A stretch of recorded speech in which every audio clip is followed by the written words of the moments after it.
One other general topic I'd like to discuss while considering episodic memory is the management of frequently used sequences of behaviors. It's clear from the descriptions of recalling episodic memories that such recalls are implemented by sequences of brain activations, and each activation is a behavior which must be recommended by cortical receptive field detections and accepted by the basal ganglia, at least when initially being learned. However, the brain can make execution of these types of sequences faster and more accurate by utilizing the frequent experience of carrying out all the behaviors in the same order. So I'll use episodic memory retrieval as an example to illustrate how the brain can do this. As for most behaviors, the initial selection process involves the basal ganglia. Cortical receptive field detections have recommendation strengths in the striatum in favor of many different behaviors, including indirect activations. The most strongly recommended behaviors are selected and implemented by the thalamus, where implementation involves placing a frequency modulation on the outputs from a specific cortical area so that they're released to another area in the sense that the modulation greatly increases the effect of the outputs on the target. The striatal neuron corresponding with, say, the release of parahippocampal outputs to the parietal cortex to drive indirect activation will get inputs from the parahippocampal cortex that recommend the behavior, but also from other cortical areas that are able to discriminate between situations in which episodic recall is appropriate and situations where it isn't. Receptive fields in these other areas might be detected in response to hearing groups of words that contain words like "what happened when," and so on. And maybe even the parietal cortex could contribute some recommendation strengths in favor of the indirect activation behavior. The behavior is accepted or rejected over the direct and indirect paths, and if it's accepted, the thalamus acts through the TRN to release the parahippocampal outputs to the parietal cortex. If there's reward feedback following the release behavior, the synaptic weights that recently recommended it can be increased, increasing the chance of its acceptance in similar circumstances in the future. So first, let's outline a sequence that can support the brain hearing a few trigger words and generating a memory of an event related to those words. And we'll use this simplified cortical architecture. I'll identify 10 behaviors in the sequence, although in reality there may of course be many more. This is the same sequence I described earlier, so I'll run through it quickly. The first step is hearing the first word, and the first behavior is indirect activation on the basis of frequent simultaneous past activity. If it's accepted, it results in auditory columns driving indirect activation of visual columns, and the next behavior is the prolongation of that activity. But remember, the prolongation is actually a complex behavior involving releases of activity both ways between the visual area and some prefrontal area, as we discussed earlier in the course. Then the second word is heard, and the third behavior is again indirect activation on the basis of frequent past simultaneous activity, leading to activation of a second population of visual columns at a different phase of frequency modulation from the first, within the same parietal area. The fourth behavior is prolongation of the activity. The third word's heard, and the fifth behavior is a third indirect activation. The sixth behavior is again activity prolongation, leading to 3 active populations at different phases of frequency modulation. The seventh behavior is synchronization of the modulation phases of the outputs of the 3 active column populations, which effectively releases them to the next cortical area. And that results in column activations in that area.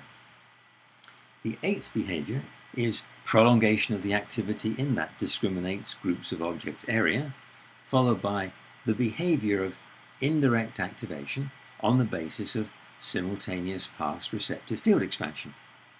And again, in reality, this is actually more than one behavior, since it involves release of outputs to the parahippocampal cortex, then release of parahippocampal cortex outputs back to the discriminates groups of objects area. The indirect activation behavior leads to a secondary population that approximates to the active population during the target past experience, and which has a little bit of overlap perhaps with the primary population. And the final behavior is to bias acceptance of recommendation strengths in favor of speech generation, possessed by that secondary population. And that results in a release of column outputs to drive mouth, throat and tongue movements that will create words describing the event. An important point to note is this sequence has to be learned, and that includes learning when it's appropriate to invoke the sequence.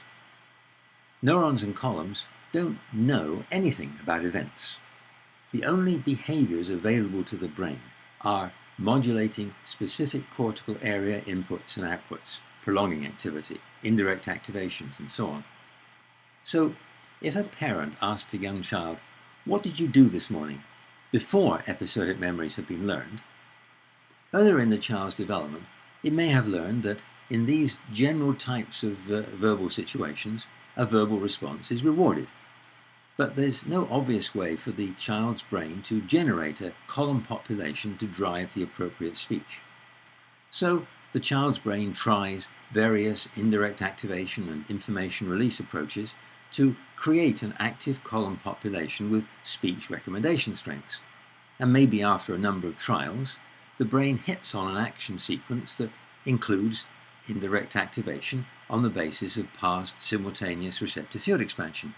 And that results in apparent behavior that drives receptive field detections with recommendation strengths in favor of rewarding recent behaviors. A smile and, "Yes, that's what you did this morning."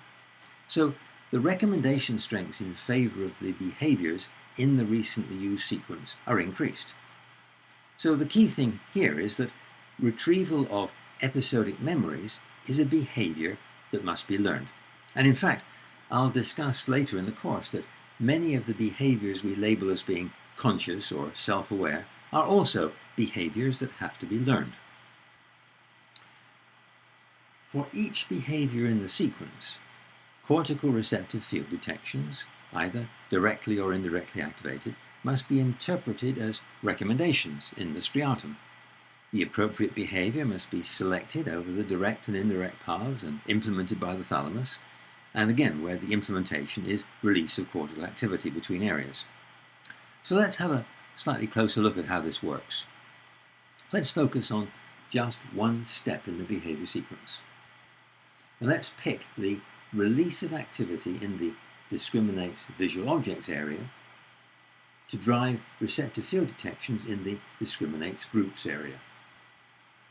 And let's look at what's happening in the basal ganglia. A number of different cortical areas provide inputs to the striatum recommending such release behaviors. Those areas include the discriminates visual objects area itself, the one that will be providing the released information, but also includes other prefrontal areas that discriminate between more general circumstances. For example, if something in the sensory environment requires immediate attention, such as a threat, then proceeding with an episodic memory retrieval may not be appropriate. If the behavior is accepted, the release occurs, and the release targets the area that discriminates between groups of objects.